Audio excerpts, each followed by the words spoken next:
How to transfer money from Paypenny to bank account. Paypenny is a mobile app that allows users to send money internationally. With zero transfer fees, high exchange rates, and fast delivery. It offers secure, user-friendly service with 24/7 customer support.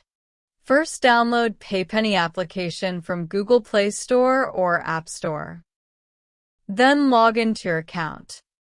Click on Transfer button. After that, click on New button here. Click on Bank Receipt. Here you need to fill out the country, the currency, bank account number, routing number, the first and last name.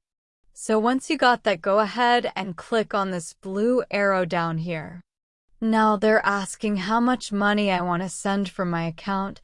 Enter the amount. Then click Continue. Then click in Send button. That's it. Thanks for watching.